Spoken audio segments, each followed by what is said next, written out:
ഒരു നാടിനെ ഒന്നടങ്കം നടുക്കിയ സംഭവം. വൈകുന്നേരം ഏകദേശം 5 മണിയോടുകൂടി പതിവില്ലാതെ ആകാശഗംഗ ഫ്ളാറ്റിന് സമീപത്തേക്ക് പോലീസ് ജീപ്പ് വന്ന് നിൽക്കുന്നത് കണ്ടുകൊണ്ടായിരുന്നു ആളുകളൊക്കെ ആ സമീപത്തേക്ക് ഓടിക്കൂടിയത്. പോലീസ് ജീപ്പ് വരുന്നത് കാത്ത് ഫ്ളാറ്റിന് താഴെയായി 2 പേർ നിൽക്കുന്നുണ്ടായിരുന്നു. ജീപ്പിൽ നിന്നിറങ്ങിയ പോലീസുകാരെയും കൂട്ടി ഫ്ളാറ്റ് സെക്രട്ടറി 704 നമ്പർ മുറിയിലേക്കാണ് പോയത്. പോലീസ് സംഘവും ഫ്ളാറ്റിന്റെ സെക്രട്ടറിയും കൂടി 7ാം നിലയിലുള്ള 704 നമ്പർ മുറിക്ക് സമീപത്തേക്ക് പോകുന്നത് കണ്ടുകൊണ്ട് ആ ഫ്ളാറ്റിലുണ്ടായിരുന്ന മറ്റാളുകളൊക്കെ സമീപത്തേക്ക് ഓടിയെത്തി. പോലീസ് സംഘം 704 നമ്പർ മുറിക്കടുത്തെത്തിയപ്പോഴേക്കും അവിടെ ഒരാൾ നിൽക്കുന്നുണ്ടായിരുന്നു. അയാൾ ചില കാര്യങ്ങൾ പോലീസിനോട് പറഞ്ഞു.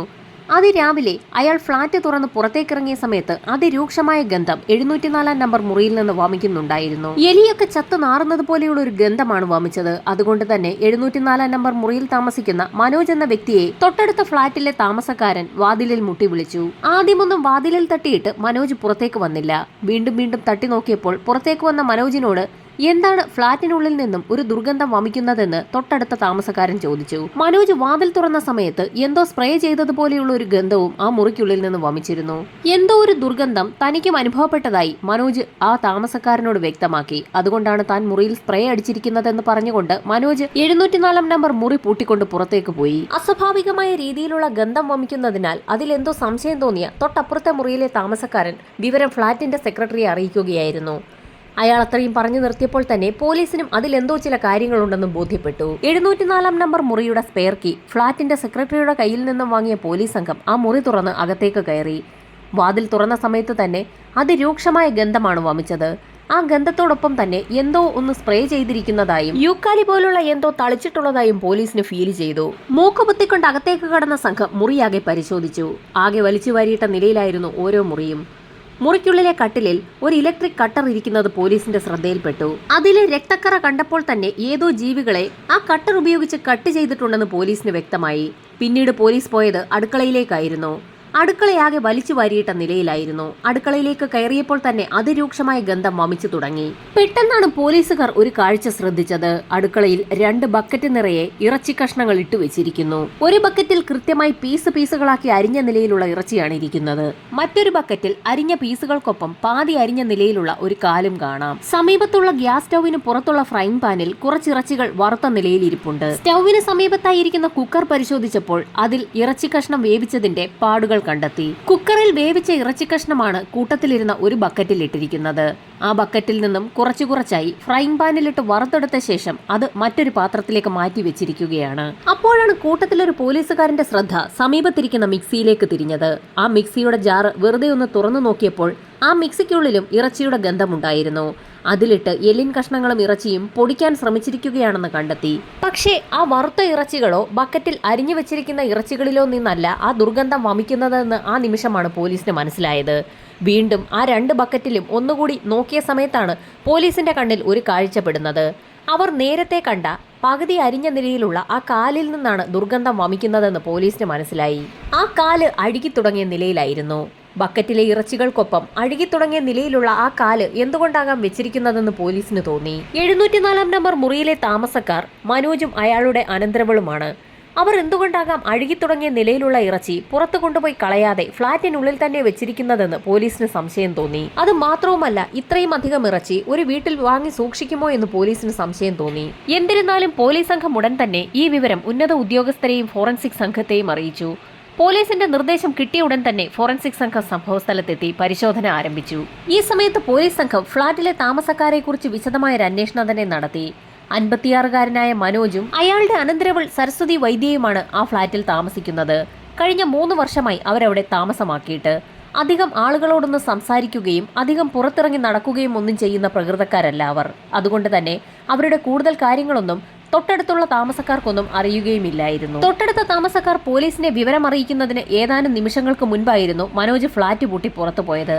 എന്നാൽ പുറത്തുപോയ സമയത്ത് അയാൾക്കൊപ്പം അയാളുടെ അനന്തരവളില്ലായിരുന്നു. അയാൾ ഒറ്റയ്ക്കായിരുന്നു പുറത്തേക്ക് പോയത്. ഈ സമയത്ത് ഫ്ളാറ്റിനുള്ളിൽ ഫോറൻസിക് സംഘത്തിന്റെ പരിശോധന പുരോഗമിക്കുകയായിരുന്നു. ഏതാനും നിമിഷങ്ങൾക്കകം തന്നെ ഫോറൻസിക് സംഘം മേലധികാരികൾക്ക് മുൻപിൽ ഒരു കാര്യം റിപ്പോർട്ട് ചെയ്തു. ആ ഇരിക്കുന്ന മാംസകഷ്ണങ്ങൾ ഒരു മനുഷ്യന്റേതാണ്. ബക്കറ്റിനുള്ളിൽ പീസാക്കി മുറിച്ച നിലയിൽ നാട്ടുകാരും പോലീസും കണ്ടത് ഒരു മനുഷ്യന്റെ ശരീരമായിരുന്നു എന്നറിഞ്ഞതോടുകൂടി ആ ഫ്ളാറ്റിലെ താമസക്കാരൊക്കെ അമ്പരന്നു. ഫ്ളാറ്റിലെ താമസക്കാർ അമ്പരന്നു നിൽക്കുന്ന സമയത്താണ് ഫോറൻസിക് സംഘം നിർണായകമായ മറ്റൊരു കാര്യം വെളിപ്പെടുത്തിയത്. ഇറച്ചി കഷ്ണങ്ങൾക്കിടയിൽ പകുതി അഴുകിയ നിലയിൽ കണ്ടെത്തിയത് ഒരു സ്ത്രീയുടെ കാലാണ്. അസ്വാഭാവികമായ നിലയിൽ ഒരു സ്ത്രീയുടെ ശരീരം വെട്ടിനുറുക്കി പീസുകളാക്കി കുക്കറിലിട്ട് വേവിച്ച ശേഷം ഫ്രൈ ചെയ്ത് വെച്ചിരിക്കുന്നു എന്നുള്ള വാർത്ത നാടാകെ പരന്നു. ഈ സമയത്തായിരുന്നു ഫോറൻസിക് സംഘം ആ ഇറച്ചി കഷ്ണങ്ങൾ വറുക്കാൻ ഉപയോഗിച്ചിരുന്ന നീലഗിരി എണ്ണ ആ മുറിക്കുള്ളിൽ നിന്ന് കണ്ടെത്തിയത്. പോലീസ് സംഘം നടത്തിയ തിരച്ചിലിൽ ഫ്ളാറ്റിനുള്ളിൽ നിന്നും ഒരു ടൈൽ കട്ടർ കൂടി കണ്ടെത്തി. അതിനു പുറമെ 3-4 കത്തികളും നീല നിറത്തിലുള്ള വലിയ പ്ലാസ്റ്റിക് കവറുകളും കിട്ടി. മുറിക്കുള്ളിലെ കട്ടിലിലുണ്ടായിരുന്ന ഇലക്ട്രിക് കട്ടറിൽ രക്തക്കറകൾ കണ്ടെത്തിയിട്ടുണ്ടായിരുന്നു. ആ രക്തക്കറ ഫോറൻസിക് സംഘം വിശദമായ പരിശോധനയ്ക്കായി കളക്ട് ചെയ്തു. മനോജും അയാളുടെ അനന്തരവളും ചേർന്ന് ഏതോ ഒരു സ്ത്രീയെ കൊലപ്പെടുത്തിയിരിക്കുകയാണെന്ന് പോലീസ് നിഗമനത്തിലെത്തി. അവരെ കണ്ടെത്തുന്നതിനായി പോലീസ് സംഘം വിശാലമായ ഒരു അന്വേഷണം തന്നെ നടത്തി. അധികം വൈകാതെ തന്നെ ടൗണിൽ നിന്ന് മനോജിനെ പോലീസ് സംഘം കസ്റ്റഡിയിലെടുത്തു. മനോജിന്റെ ഫ്ളാറ്റിൽ നിന്നും കണ്ടെടുത്ത ചില ബില്ലുകളുടെ അടിസ്ഥാനത്തിൽ സമീപത്തുണ്ടായിരുന്ന ചില കടകളൊക്കെ കേന്ദ്രീകരിച്ച് പോലീസ് സംഘം ഒരു അന്വേഷണം നടത്തി. ഇലക്ട്രിക് കട്ടറും ടൈൽ കട്ടറും ഒക്കെ വാങ്ങിച്ചതിന്റെ ബില്ലുകൾ കേന്ദ്രീകരിച്ചുള്ള അന്വേഷണത്തിൽ ആ കടക്കാരെയൊക്കെ കണ്ടെത്തിയപ്പോൾ അത് മനോജ് തന്നെയാണ് വാങ്ങിച്ചിരിക്കുന്നതെന്ന് ആ കടക്കാർ തിരിച്ചറിഞ്ഞു. ടൗണിലുണ്ടായിരുന്ന ഇലക്ട്രിക് സാധനങ്ങൾ വിൽക്കുന്ന കടയിൽ നിന്നായിരുന്നു ഇലക്ട്രിക് ചെയിൻസോ വാങ്ങിയത്. അത് വർക്ക് ചെയ്യുന്നില്ല എന്ന് പറഞ്ഞുകൊണ്ട് മനോജ് അത് വാങ്ങി 2 ദിവസങ്ങൾക്ക് ശേഷം ആ കടയിൽ തിരികെ കൊണ്ടുചെല്ലുകയും ആ കടക്കാർ വീണ്ടും അത് നന്നാക്കി കൊടുക്കുകയും ചെയ്തിരുന്നു. ഏകദേശം 4 ദിവസങ്ങൾക്ക് മുൻപായിരുന്നു മനോജ് കട്ടർ വാങ്ങാനെത്തിയത്. അത് നന്നാക്കാൻ കൊണ്ടുവന്ന സമയത്ത് കട്ടറിൽ രക്തക്കറ എന്തെങ്കിലും ഉണ്ടായിരുന്നോ എന്നുള്ള പോലീസ് ചോദ്യത്തിന് അങ്ങനെയൊന്നും ആ കട്ടറിൽ ഉണ്ടായിരുന്നില്ല എന്ന് കടക്കാർ മൊഴി നൽകി. ടൈൽ കട്ടർ വാങ്ങിയ കടയിലെത്തിയ സമയത്തും ഏകദേശം 4 ദിവസങ്ങൾക്ക് മുൻപാണ് അവർ ആ ടൈൽ കട്ടർ വിറ്റിരിക്കുന്നതെന്ന് കണ്ടെത്തി. കസ്റ്റഡിയിലെടുത്ത മനോജിനെ തെളിവെടുപ്പിനായി ഫ്ളാറ്റിലേക്ക് കൊണ്ടുവരുന്ന സമയത്ത് മീര റോഡിൽ ചാനലുകാരും നാട്ടുകാരും ഒക്കെ തടിച്ചുകൂടിയിരുന്നു. അധികം ആളുകളോടൊന്നും മിണ്ടാത്ത സ്വഭാവമായിരുന്നു മനോജിന്റേത്. അസോസിയേഷൻ മീറ്റിംഗുകളിലൊന്നും അയാൾ പങ്കെടുക്കാത്തത് കൊണ്ട് തന്നെ പല ആളുകൾക്കും അയാളെ വലിയ പരിചയമൊന്നുമില്ലായിരുന്നു. ഫ്ളാറ്റിനുള്ളിൽ കയറി തെളിവെടുപ്പ് ആരംഭിച്ച സമയത്ത് അടുക്കളയിൽ കഷ്ണങ്ങളാക്കി നുറുക്കിയ നിലയിൽ കണ്ടെത്തിയ മൃതദേഹം ആരുടേതാണെന്ന് പോലീസ് സംഘം മനോജിനോട് ചോദിച്ചു. അയാളുടെ മറുപടി തീർത്തും ഞെട്ടിക്കുന്നതായിരുന്നു. യാതൊരു ഭാവവ്യത്യാസങ്ങളുമില്ലാതെ തനിക്കൊപ്പം താമസിച്ചിരുന്ന സരസ്വതി വൈദ്യയുടെ മൃതശരീരമാണതെന്ന് അയാൾ പോലീസിന് മൊഴി നൽകി. സരസ്വതിക്ക് എന്താണ് സംഭവിച്ചതെന്നുള്ള പോലീസിന്റെ ചോദ്യത്തിനും വ്യക്തമായ മറുപടി മനോജിനുണ്ടായിരുന്നു. അതിരാവിലെ മനോജ് സരസ്വതിയുടെ മുറിയിലെത്തിയ സമയത്ത് അവർ മരിച്ചു കിടക്കുന്ന കാഴ്ചയാണ് അയാൾ കണ്ടത്.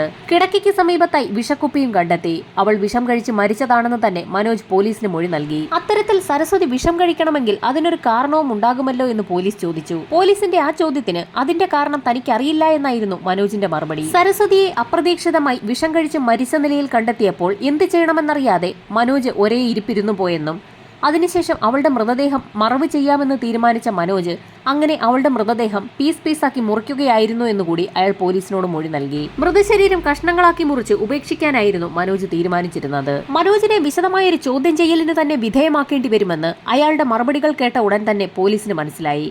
മനോജിനെ കസ്റ്റഡിയിലെടുത്ത പോലീസ് സംഘം വിശദമായി അയാളെ ചോദ്യം ചെയ്യാൻ തീരുമാനിച്ചു. ഈ സമയം ഫ്ളാറ്റിനുള്ളിൽ ഫോറൻസിക് സംഘത്തിന്റെ പരിശോധന അവസാനിച്ചിരുന്നു. പരിശോധനകൾ അവസാനിച്ച ശേഷം ഇൻക്വസ്റ്റ് നടപടികൾ പൂർത്തിയാക്കി മൃതദേഹം പോസ്റ്റ്മോർട്ടം നടത്തുന്നതിനായി ഹോസ്പിറ്റലിലേക്ക് ഷിഫ്റ്റ് ചെയ്തു. ഈ സമയത്ത് സരസ്വതിയുടെയും മനോജിന്റെയും ഫോട്ടോകൾ ഉൾപ്പെടുത്തിക്കൊണ്ടുള്ള വാർത്ത ചാനലുകളിൽ നിറഞ്ഞു നിന്നു. ഫോട്ടോ കണ്ട ചില ആളുകൾ പോലീസ് സ്റ്റേഷനിലേക്ക് വിളിച്ച് കാര്യങ്ങൾ തിരക്കി തുടങ്ങി. തൊട്ടടുത്ത ദിവസം തന്നെ 3 സ്ത്രീകൾ പോലീസ് സ്റ്റേഷനിലെത്തി. അവർ 3 പേരും സരസ്വതിയുടെ സഹോദരിമാരാണെന്നായിരുന്നു പോലീസിനോട് പറഞ്ഞത്. അവർ 3 പേരും ചില കാര്യങ്ങൾ പോലീസിനോട് പറഞ്ഞതും പോലീസ് അതുവരെ ധരിച്ച പല കാര്യങ്ങൾക്കും മാറ്റമുണ്ടെന്ന് വ്യക്തമായി. തീർത്തും ദരിദ്ര കുടുംബത്തിലായിരുന്നു സരസ്വതി ഉൾപ്പെടുന്ന ആ 4 സഹോദരിമാർ ജനിച്ചത്. ചെറുപ്പത്തിൽ തന്നെ അച്ഛൻ ഉപേക്ഷിച്ചു പോയി. ആ 4 പേരെയും വളർത്തുന്നതിനായി അവരുടെ അമ്മ ഒരുപാട് കഷ്ടപ്പെട്ടു. അങ്ങനെയിരിക്കെ അസുഖബാധിതയായി അവരുടെ അമ്മയും മരിച്ചു. ആരോരുമില്ലാത്ത ആ പെൺകുട്ടികളുടെ അവസ്ഥ കണ്ട് സന്നദ്ധ സംഘടനകൾ ആ 4 പേരെയും ജാനകിഭായി ബാലികാശ്രമത്തിൽ എത്തിക്കുകയായിരുന്നു. അവിടെ നിന്നും സഹോദരിമാരൊക്കെ ഓരോ ചെറിയ ജോലികൾ നേടി പുറത്തുപോയി. ഈ സമയത്ത് അധികം പഠിത്തമൊന്നുമില്ലാത്ത സരസ്വതിയും സമീപത്തുണ്ടായിരുന്ന ഒരു റേഷൻ കടയിൽ സാധനങ്ങളൊക്കെ എടുത്തു കൊടുക്കുന്ന ചെറിയ ജോലികൾ ചെയ്യാൻ തുടങ്ങി. അങ്ങനെ റേഷൻ കടയിൽ ജോലി ചെയ്യുന്ന സമയത്തായിരുന്നു മനോജ് സരസ്വതിയെ കാണുന്നത്. അവരുടെ അവസ്ഥ കണ്ടപ്പോൾ ആദ്യമൊക്കെ അയാൾക്ക് ദുഃഖം തോന്നി. പതുക്കെ അവർ തമ്മിൽ അടുക്കുകയും പിന്നീട് സരസ്വതിയെ മനോജ് വിവാഹം കഴിക്കുകയും ചെയ്തു. മനോജിന്റെ ഭാര്യയായിരുന്നു സരസ്വതി എന്ന് കേട്ട പോലീസുകാർ ആകെ അമ്പരന്നു. കാരണം ഇതുവരെ ഫ്ളാറ്റിലുള്ള താമസക്കാരും പോലീസുകാരും കരുതിയിരുന്നത് മനോജിന്റെ അനന്തരവളായിരുന്നു സരസ്വതി എന്നാണ്. സരസ്വതിയെ അപേക്ഷിച്ച് ഒരുപാട് പ്രായമുള്ളൊരു വ്യക്തിയായിരുന്നു മനോജ്. അതുകൊണ്ട് തന്നെയാണ് അവൾ തന്റെ അനന്തരവളാണെന്ന് അയാളും തന്റെ അമ്മാവനാണ് മനോജെന്നും അവർ മറ്റുള്ള ആളുകളോട് പറഞ്ഞിരുന്നത്. 24 വയസ്സിന്റെ പ്രായവ്യത്യാസമായിരുന്നു അവർ ഇരുവരും തമ്മിലുള്ളത്. മനോജിന്റെ തലയിൽ ഒരു കറുത്ത തുണി കൊണ്ട് മൂടിയ ശേഷമായിരുന്നു പോലീസ് സംഘം അയാളെ തെളിവെടുപ്പിനായി ആ ഫ്ളാറ്റിലേക്ക് കൊണ്ടുവന്നത്. സരസ്വതിയെ എങ്ങനെയാണ് കഷ്ണമാക്കി മുറിച്ചതെന്ന് അയാൾ വിശദമായി തന്നെ പോലീസിന് കാണിച്ചു കൊടുത്തു. കിടക്കയിൽ മരണപ്പെട്ട് കിടക്കുകയായിരുന്ന സരസ്വതിയെ അയാൾ എടുത്തുകൊണ്ടുപോയി ബാത്റൂമിൽ കിടത്തി. ശേഷം ഇലക്ട്രിക് കട്ടർ ഉപയോഗിച്ച് അവളുടെ ശരീരം പീസാക്കി മുറിച്ചു. എല്ലുകളൊന്നും കട്ട് ചെയ്യാൻ കഴിയുന്നില്ല എന്ന് മനസ്സിലാക്കിയ മനോജ് ഉടൻ തന്നെ പുറത്തു പോവുകയും ടൈൽ കട്ടർ വാങ്ങിക്കൊണ്ടുവരികയും ചെയ്തു. ടൈൽ കട്ടർ ഉപയോഗിച്ചായിരുന്നു എല്ലുകൾ കഷ്ണമാക്കിയത്. തുടർന്ന് ആ എല്ലുകൾ മിക്സിയിലിട്ട് പൊടിക്കാൻ ശ്രമിച്ചെങ്കിലും ആ ശ്രമം വിജയിക്കാത്ത സാഹചര്യത്തിൽ എല്ലിൻ കഷ്ണങ്ങളെല്ലാം ഒരു കവറിലേക്ക് മാറ്റി. ഇറച്ചി കഷ്ണങ്ങളെല്ലാം നന്നായി കഴുകി വൃത്തിയാക്കിയ ശേഷം കുക്കറിലിട്ട് വേവിക്കുകയും ആ വെന്ത കഷ്ണങ്ങൾ ഒരു ബക്കറ്റിലേക്ക് ഇടുകയും ചെയ്തു. ആ ബക്കറ്റിൽ നിന്നും കുറച്ച് കഷ്ണങ്ങൾ എടുത്ത് അയാൾ നീലഗിരി എണ്ണ ഉപയോഗിച്ച് ഫ്രൈങ് പാനിലിട്ട് വറക്കുകയായിരുന്നു. പിന്നീട് വറുത്ത കഷ്ണങ്ങളെല്ലാം നേരത്തെ പൊടിച്ചു വെച്ചിട്ടുള്ള എല്ലിൻ കഷ്ണങ്ങൾ കൂട്ടി മിക്സ് ചെയ്ത് കവറിലേക്ക് മാറ്റി. അത്തരത്തിൽ വറുത്തെടുത്ത കഷ്ണങ്ങളെല്ലാം വലിയ പ്ലാസ്റ്റിക് കവറുകളിലാക്കി പട്ടികൾ ഏറെയുള്ള സ്ഥലത്ത് കൊണ്ടുപോയി ഉപേക്ഷിക്കുകയായിരുന്നു. അങ്ങനെ മുഴുവൻ ഇറച്ചിയും കുറച്ചായി പട്ടികൾക്ക് കൊടുത്ത് തീർക്കാമെന്നായിരുന്നു മനോജ് കരുതിയത്. അങ്ങനെ ഇരുന്നപ്പോഴായിരുന്നു അയൽവക്കത്തെ താമസക്കാർ രൂക്ഷഗന്ധം മനസ്സിലാക്കുകയും മനോജിന്റെ പ്ലാനുകൾ പൊളിക്കുകയും ചെയ്തത്. തുടർച്ചയായ 4 ദിവസങ്ങളിൽ മനോജ് പ്ലാസ്റ്റിക് കവറിൽ കൊണ്ടുവരുന്ന വേസ്റ്റുകൾ പട്ടിക്കിട്ട് കൊടുക്കുന്നത് നടക്കാൻ പോയ ചില ആളുകളുടെ ശ്രദ്ധയിൽപ്പെട്ടിരുന്നു. അതിരാവിലെ നടക്കാൻ പോകുന്ന ആളുകളൊക്കെ ഇതുപോലെ വേസ്റ്റ് കൊണ്ട് തള്ളുന്ന ഒരു രീതി ഉള്ളതുകൊണ്ട് തന്നെ മനോജിന്റെ ആ നടത്തത്തിൽ അന്ന് അവർക്കാർക്കും സംശയവും തോന്നിയിരുന്നില്ല. മനോജിനെ തെളിവെടുപ്പിന് കൊണ്ടുവന്ന സമയത്ത് ഫ്ളാറ്റിലുണ്ടായിരുന്ന ആളുകളൊക്കെ അക്കാര്യം പോലീസിനോട് പറയുകയും ചെയ്തു. തെളിവെടുപ്പ് നടക്കുന്നതിനിടയിൽ പോലീസ് അതുവരെ കണ്ടെത്താത്ത ഒരു കാര്യം മനോജ് തന്നെ കണ്ടെത്തി പോലീസിന് കൈമാറി. അത് മറ്റൊന്നുമായിരുന്നില്ല, മൃതദേഹം കഷ്ണങ്ങളാക്കി മുറിക്കുന്ന സമയത്ത് തലയോട്ടിയിൽ നിന്നും തലമുടി പൂർണ്ണമായും മനോജ് ഷേവ് ചെയ്തെടുക്കുകയും അതൊരു കവറിലിട്ട് വെക്കുകയും ചെയ്തിരുന്നു. ഏറ്റവും ഒടുവിൽ അത് ഉപേക്ഷിക്കാമെന്നായിരുന്നു മനോജ് കരുതിയിരുന്നത്. പോലീസ് സംഘം അതും തെളിവായി ശേഖരിച്ചു. DNA പരിശോധന നടക്കുന്ന സമയത്ത് മരണപ്പെട്ടത് സരസ്വതി തന്നെയാണെന്ന് തെളിയിക്കുന്നതിന് ഏറ്റവും അനുയോജ്യമായ ഒരു സാധനം തന്നെയായിരുന്നു തലമുടി. അപ്പോഴും പോലീസിനെ അലട്ടിയിരുന്ന വലിയ പ്രശ്നം സരസ്വതിയുടെ മരണം തന്നെയായിരുന്നു. അവളുടെ മരണം വിഷം കഴിച്ചു തന്നെയാണെന്ന് മനോജ് പറയുമ്പോഴും അത് സത്യമാണെന്ന് തെളിയിക്കണമെങ്കിൽ പോസ്റ്റ്മോർട്ടം റിപ്പോർട്ടിൽ അത്തരത്തിലുള്ള ഒരു മരണമാണ് സരസ്വതിക്ക് സംഭവിച്ചതെന്ന് തെളിയിക്കുന്ന രീതിയിലുള്ള എന്തെങ്കിലും റിപ്പോർട്ടായിരിക്കണം പുറത്തു വരുന്നത്. എന്നാൽ പോലീസിനെ ആകെ കുഴയ്ക്കുന്ന ഒരു റിപ്പോർട്ടായിരുന്നു പുറത്തു വന്നത്. മരണപ്പെട്ട സരസ്വതിയുടെ ശരീരത്തിൽ നിന്നും വിഷത്തിന്റെ യാതൊരു അംശവും കണ്ടെത്താനായില്ല. എന്നാൽ സരസ്വതി അങ്ങനെയൊന്ന് കഴിച്ചിട്ടില്ല എന്നും വ്യക്തമാക്കാൻ കഴിയാത്ത അവസ്ഥയിലായിരുന്നു ആ മൃതദേഹത്തിലെ കഷ്ണങ്ങളൊക്കെ. കുക്കറിലിട്ട് വേവിക്കുകയും എണ്ണയൊഴിച്ച് വറക്കുകയും ചെയ്ത രീതിയിലുള്ള കഷ്ണങ്ങളിൽ നിന്നും അത്തരത്തിലുള്ള വിഷത്തിന്റെ സാന്നിധ്യം കണ്ടെത്തുക എന്നുള്ളത് തീർത്തും അപ്രായോഗികമായ കാര്യമായിരുന്നു. ആ സ്ത്രീ എങ്ങനെയാണ് മരണപ്പെട്ടതെന്ന് തീർത്തു പറയാൻ പോസ്റ്റ്മോർട്ടം നടത്തിയ ഡോക്ടർമാർക്ക് പോലും പറയാൻ കഴിയാത്ത അവസ്ഥ. തീർത്തും നെഗറ്റീവായൊരു റിപ്പോർട്ടായിരുന്നു പോലീസിന് ലഭിച്ചത്. മനോജിനെ കേന്ദ്രീകരിച്ച് വിശദമായൊരു അന്വേഷണം നടത്താൻ തന്നെ പോലീസ് സംഘം തീരുമാനിച്ചു. അന്വേഷണത്തിൽ മനോജ് സ്വന്തമായി റേഷൻ കട നടത്തുന്ന ഒരു വ്യക്തിയാണെന്ന് മനസ്സിലായി. ഇതിനിടയിൽ മനോജിനെ വീണ്ടും പോലീസ് സംഘം ചോദ്യം ചെയ്തു. ചോദ്യം ചെയ്യലിൽ സരസ്വതി തന്റെ ഭാര്യയൊന്നുമല്ല മകളാണെന്നായിരുന്നു അയാൾ പറഞ്ഞത്. തീർത്തും ഞെട്ടിക്കുന്ന ഒരു കാര്യമാണ് അയാൾ പറഞ്ഞത്. സഹോദരിമാരുടെ മൊഴിയനുസരിച്ച് മനോജും സരസ്വതിയും ഭാര്യ ഭർത്താക്കന്മാരാണ്. എന്നാൽ അവർ പറയുന്നത് തീർത്തും കളവാണെന്നും താനും സരസ്വതിയും ഭാര്യ ഭർത്താക്കന്മാരല്ല എന്നും സരസ്വതി തനിക്ക് മകളെപ്പോലാണെന്നും സരസ്വതിക്ക് 32 വയസ്സും തനിക്ക് 56 വയസ്സും പ്രായമുണ്ടെന്നുമൊക്കെ അയാൾ പോലീസിനോട് ആവർത്തിച്ച് പറഞ്ഞുകൊണ്ടേയിരുന്നു. മനോജിന്റെ സ്വഭാവം ഒന്ന് പഠിക്കുന്നതിനായി അയാളുടെ മൊബൈൽ ഫോൺ കേന്ദ്രീകരിച്ചൊരു അന്വേഷണം നടത്താൻ പോലീസ് സംഘം തീരുമാനിച്ചു. അയാളുടെ മൊബൈൽ എടുത്ത് പരിശോധിച്ചു നോക്കിയ പോലീസ് സംഘം അക്ഷരാർത്ഥത്തിൽ നടുങ്ങിപ്പോയി. അയാളുടെ ഗാലറിയിൽ ഉണ്ടായിരുന്നത് സരസ്വതിയുടെ ഫോട്ടോസ് മാത്രമാണ്. ആ ഫോട്ടോസിനൊപ്പം സരസ്വതി മരണപ്പെട്ട് കിടക്കുന്നതും അവരെ കഷ്ണങ്ങളാക്കി മുറിക്കുന്നതും കുക്കറിലിട്ട് വേവിക്കുന്നതും വറക്കുന്നതും അടക്കമുള്ള ചിത്രങ്ങളും ഉണ്ടായിരുന്നു. ഉടൻ തന്നെ പോലീസ് സംഘം അയാളുടെ മൊബൈലിലെ സെർച്ച് ഹിസ്റ്ററി ഒന്ന് പരിശോധിച്ചു. ആ ഹിസ്റ്ററിയും തീർത്തും നടുക്കുന്നതായിരുന്നു. ഒരു മൃതദേഹം എങ്ങനെ ആരുമറിയാതെ മറവ് ചെയ്യാമെന്നുള്ളതിന്റെ സെർച്ച് ലിസ്റ്റുകളായിരുന്നു കൂടുതലും. കഷ്ണങ്ങളാക്കി മുറിച്ച് വേവിച്ച മൃതദേഹം പട്ടിക്കിട്ട് കൊടുക്കുന്നതായിരുന്നു ഒരു രീതി. അതിനു താഴെ അങ്ങനെ വറക്കുമ്പോൾ ദുർഗന്ധം വമിക്കാതിരിക്കുന്നതിനായി എന്ത് ചെയ്യാമെന്നുള്ള വീഡിയോസും മനോജ് കണ്ടിട്ടുണ്ടായിരുന്നു. അത്തരത്തിലുള്ള ഒരു വീഡിയോയുടെ താഴെ നീലഗിരി എണ്ണ ഉപയോഗിച്ച് മാംസകഷ്ണങ്ങൾ വറക്കുകയാണെങ്കിൽ ഗന്ധം പുറത്തേക്ക് വരില്ല എന്നുള്ള ഒരു വ്യക്തിയുടെ കമന്റും പോലീസ് കണ്ടു. ആ കമന്റ് കേന്ദ്രീകരിച്ചും മനോജ് സെർച്ച് നടത്തിയിട്ടുണ്ട്. ശരിക്കും മാനസിക വൈകൃതമുള്ള ഒരു വ്യക്തിയാണ് മനോജ് എന്ന് തന്നെ പോലീസിന് മനസ്സിലായി. അപ്പോഴും സരസ്വതി എങ്ങനെയാണ് മരണപ്പെട്ടതെന്നുള്ള സംശയമായിരുന്നു പോലീസിനുള്ളത്. വീണ്ടും മനോജിനെ പോലീസ് ചോദ്യം ചെയ്തു. ആ ചോദ്യം ചെയ്യലിലും ഞെട്ടിക്കുന്ന ചില വെളിപ്പെടുത്തലുകളായിരുന്നു അയാൾ നടത്തിയത്. മനോജിന്റെ സ്വഭാവ വൈകൃതം സഹിക്കവയ്യാതെ സരസ്വതി ആത്മഹത്യ ചെയ്തതല്ലേ എന്നുള്ള പോലീസിന്റെ ചോദ്യത്തിന് അയാൾ ചിരിച്ചുകൊണ്ടായിരുന്നു മറുപടി നൽകിയത്. സരസ്വതി തനിക്ക് മകളെ പോലെയാണെന്നും അവളെ താനൊന്നും തൊട്ടിട്ട് പോലും ഇല്ല എന്നായിരുന്നു അയാളുടെ മറുപടി. അതിന് ഞെട്ടിക്കുന്ന ഒരു കാരണവും അയാൾ പറഞ്ഞു. താനൊരു HIV ബാധിതനാണെന്നുള്ള അയാളുടെ മറുപടി കേട്ട് പോലീസ് ആകെ അമ്പരന്നു.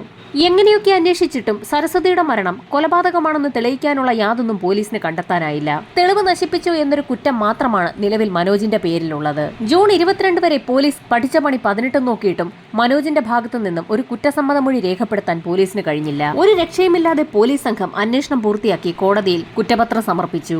അസ്വാഭാവികമായ രീതിയിൽ ഒരു സ്ത്രീ മരണപ്പെടുകയും അവരുടെ ശരീരം വെട്ടിനുറുക്കി കഷ്ണങ്ങളാക്കി വേവിച്ച് വറുത്ത ശേഷം പട്ടികൾക്ക് ഇട്ടുകൊടുത്തു എന്നുള്ളതായിരുന്നു കേസിന്റെ അടിസ്ഥാനം. സരസ്വതിയുടെ മൊബൈൽ ഫോൺ കേന്ദ്രീകരിച്ച് നടത്തിയുള്ള അന്വേഷണത്തിൽ മനോജിനെതിരായുള്ള യാതൊരു തെളിവുകളും പോലീസിന് ലഭിച്ചില്ല. ആ സ്ത്രീയെ മനോജ് കൊലപ്പെടുത്തിയതാണെന്ന് തെളിയിക്കുന്ന യാതൊരു തെളിവുകളും സാക്ഷിമൊഴികളും സൂചനാമൊഴികളും ഒന്നും തന്നെ പോലീസിന് ലഭിച്ചിട്ടില്ല. അതുകൊണ്ട് തന്നെ കേസന്വേഷണം ഇപ്പോഴും ഇഴഞ്ഞു നീങ്ങുകയാണ്.